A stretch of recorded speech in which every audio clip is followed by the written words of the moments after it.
আজকে গাজীপুরে কাপাসিয়াতে আমি খামারিদের দুঃখ কষ্ট দেখার জন্য আজকে চলে আসছি এবং আমরা দেখলাম যে আমাদের খামারি ভাইয়েরা লসের কারণে তাদের লস হওয়ার কারণে তারা মুরগির সংখ্যা কমিয়ে দিছে, তারা মুরগি বিক্রি করে দিছে এবং অল্প কিছু মুরগি রেখেছেন।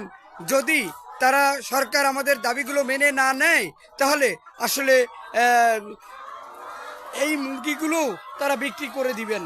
এই যে একটা ডিম, এই ডিম উৎপাদন করতে একটা প্রায় 10.5 টাকা 10 টাকা উৎপাদন খরচ, কিন্তু এই ডিম বিক্রি করতে হচ্ছে তার 8 টাকা থেকে 8.5 টাকায়। এভাবে লস গুনতে তারা রাজি না। এবং এই যে দেখুন, এই যে মুরগি বিক্রি করে দিয়েছে, দেখুন এক পাশে মুরগি আছে, আরেক পাশে মুরগি নেই। এই যে মুরগিগুলো কেন বিক্রি করেছেন?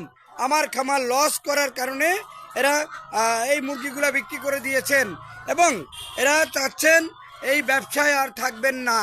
যদি সরকার এই ন্যায্য মূল্য নিশ্চিত করতে না পারে, যদি সরকার এই ডিমের দাম যৌক্তিক পর্যায়ে খামারিদের না দিতে পারে, যদি সরকার এই প্রান্তিক খামারিদের ফিট ও মুরগির বাচ্চার দামের যে সিন্ডিকেট এটাকে বন্ধ করতে না পারে, তাহলে আসলে এই খামারিরা আর খামার করবে না।